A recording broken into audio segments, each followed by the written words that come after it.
Live from the historic Ham Building in St. Paul, it's the Haberdasher's Couch. I'm Kendrick, inviting you to the show, starring Jaime and Dorset, featuring Todd Walker, also featuring Amye Scharlau.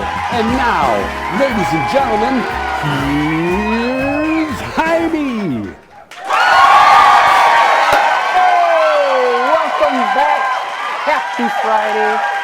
Wonderful to see it. It's getting warm outside. And we've got some new fashions for you coming in to the store at Jaime's. And I tell you what, I'm going to share that today with you. What the heck? Migration? Hey, who's this? Hey, Anthony, it's Keith. It's Keith. What you got going on? Hey, Keith, I'm in the middle of my monologue. Oh, snap. Yeah, you're supposed to be out in just a couple minutes, but as long as you tried calling me during my monologue. monologue. I couldn't wait. I got something to show you. Why don't you come on out? Come on out and show us what you got, Keith. I got something to show you. Hey, you can call me. You can call me anytime. Anytime, baby. Hey, I tell you what. Isn't it something? What makes it so nice, it's nice outside, we're walking our dogs. And did you hear the White House has pets back in it? Well, Major and Champ, the two German Shepherds. I guess they got rid of all the other lap dogs. Ta-da-bum! Hey! I got them all day for you.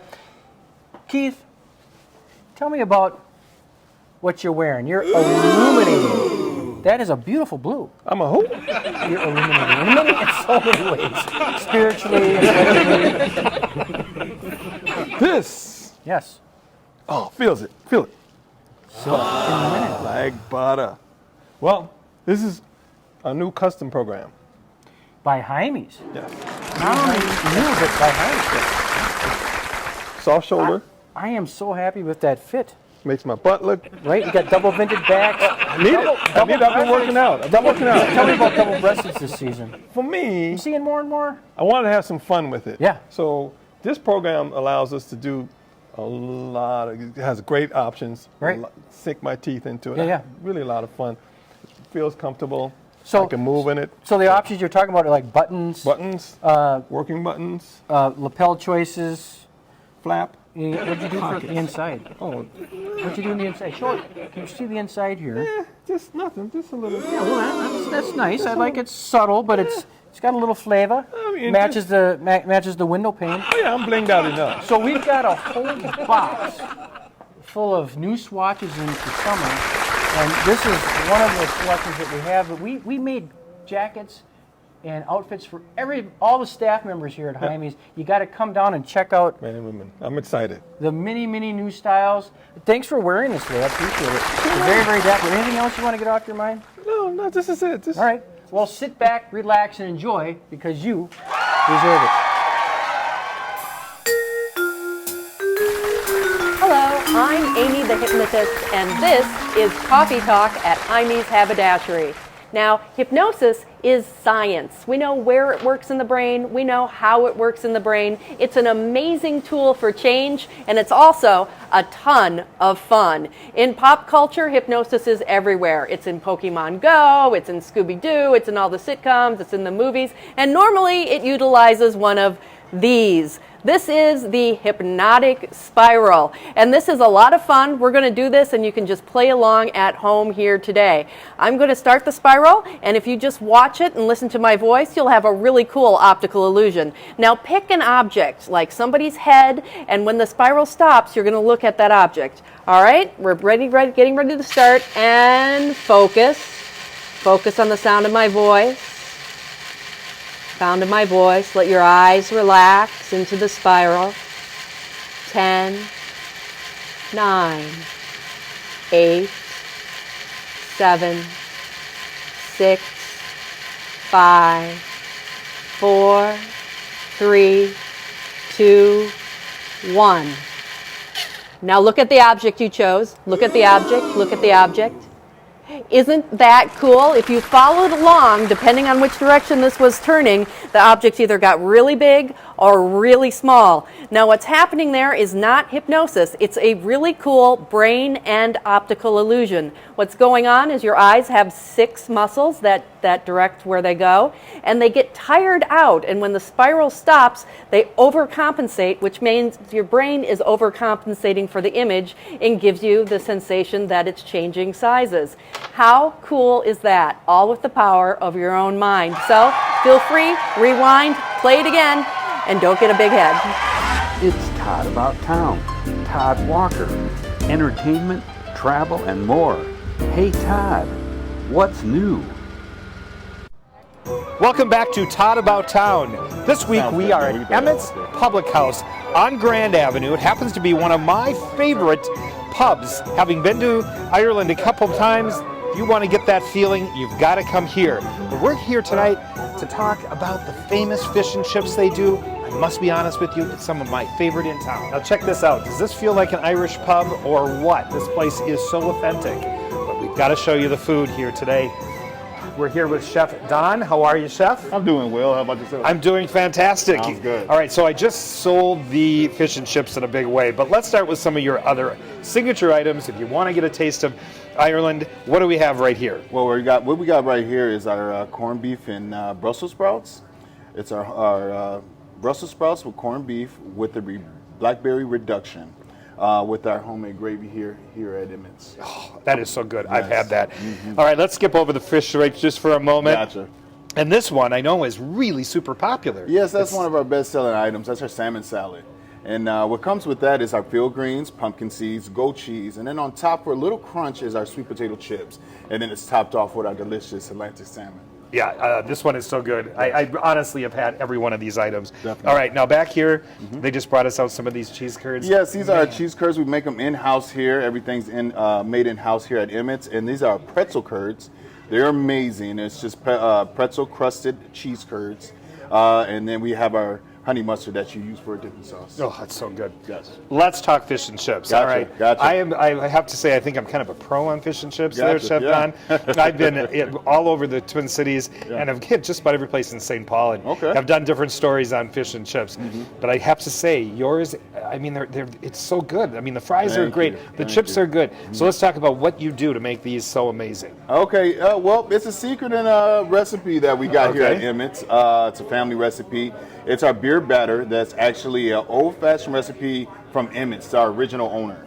Oh, okay. Yes, definitely. And it comes with our smushy peas. And the secret in our smushy peas is a little bit of mint. I finish it off with a little bit of mint to add that little snap at the end there. Then it goes well with our jalapeno tartar sauce. Yeah, so this is house made too. Your tartar Yes, sauce is? everything is house made. And yes. the peas Yeah. are so good. Yeah, And then yeah. honestly, your fries are like some of my favorite. Thank you, I appreciate it. They're great. Yes. So so if you haven't been to Emmett's, you've got to come up here. Chef Don does an amazing job on the cooking, and the fish and chips are some of the best. Yes. But you know what we're missing? What's that? One thing. How can you go to an Irish restaurant and not have a Guinness? Do you agree? I agree. Yeah, definitely it caps it off. All right. So we're going to show you how to pour the perfect Guinness. So let me introduce you to Sid. Now, I've been told she is a master bartender, whatever that means, and that she pours the perfect Guinness. So we're going to put her up to the test right now. How you doing, Sid? Doing good, no pressure. All right, no pressure whatsoever. All right. Now, Sid, tell us, what goes into pouring the perfect Guinness?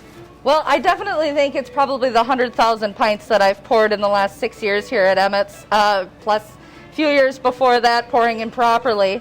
But it is definitely, it's a 2-part pour. It takes 119.5 seconds from start to finish. And there's just a little bit of extra care that I think goes All right, into let's it. see the master go to work. All right. And I've been in Ireland. Okay, I've been in times. Wisconsin. Okay. All right, so what are you doing right here? So right now I just want to aim at that harp. I'm at a 45-degree angle, and I'm just going to let that fill up until I reach just a little bit above the harp and the back of the harp back here. And then we're just going to let that sit, and usually I tell a joke or I think of something. So what is all involved in? Why does it have to sit like that? So Guinness is different than most of your normal taps. If you've ever had a Mick Golden Light, you Yep. throw an olive in that and the bubbles go Right. right up to the top. This because it's nitrogen. I don't know if you can get that on camera, but this is actually called cascade. So this is the effect, and all of that is actually settling down to the bottom. And it's sort of like reverse physics if you think about it. But what we're looking for here is a really solid definitive line when that sort of amber color, I know everybody thinks it's black, but it's actually an amber. When that fogginess kind of leaves the top of the head there, then we'll be ready for that second part on the pour. Well, I have to say, I just did do, last March, I was at the Guinness outlet, the factory, it was Guinness Brewery, Distillery, what would you call it? Distilleries, whiskey, breweries, beer. Yeah. Yes. The Guinness Brewery in Ireland, and you did a really good job of explaining that, even over their master at pourers. I got to tell you, that was very informative. All right, so how did you learn? Years of trial and error. No, Okay. We've had a few people come in and tell us, and obviously it's just the repetition of it. But actually St. Paul hosts, and I believe throughout the country, a Guinness Perfect Pour competition. And you can go online at Guinness and you can actually find out their specific instructions. Yeah, I've seen Definitely that. got to be in the right kind of glass. Pint glass is what they would call sacrilegious. All right, now what's the next step? So next step is I'm going to pour back on the handle, and that'll actually release a different amount of nitrogen, and that'll help bring it up to the top. Wow. And that's okay, so that's a different nitrogen that's going in there now, different amount. Yep. That's a fail. How is that a fail? Well, there's no going back. It's all or nothing. There's really no double tap. So, and unfortunately here we have what we call in the business a fisheye, or a horrible bartender. What? Yeah, Just yeah. because of that little thing right there? That little thing right there just wrecks Can't you the whole just take thing. like a little fork and pour it in there? And I mean, it'll you go could. Time's going to do it for us. But we do call those fisheyes. And the try to tapping get it. is just, it's almost going down, right? I know, right? Well, Let's see. just want it to pop. I know. All Can I right, do- the suspense. I know, right? Oh. There we go. All right. Still. So now it's okay, right? No, that's a terrible pour. Really? Really. You want a solid crown is what they call that. They call it a bishop's collar. So it's definitely not spilling over, which is also not Sure. a good thing. But there's certain things, especially in the competition, that they look for. So that would have been big points off for me. But I don't know if you can see from the beginning, a lot of people think that head should be down towards the harp. This is honestly a perfect amount of head. There should be no Really? more than that. And that little pop that we have on the top there, Yep. we call that the crown. All right, well, even though you say it's not the perfect pour, I know. I'm not going to let this go to waste. I would hope not. Yes, I'm going to toast Sid for doing an amazing job of explaining to us how to pour the perfect pour. And I'm going to give her an A on this one.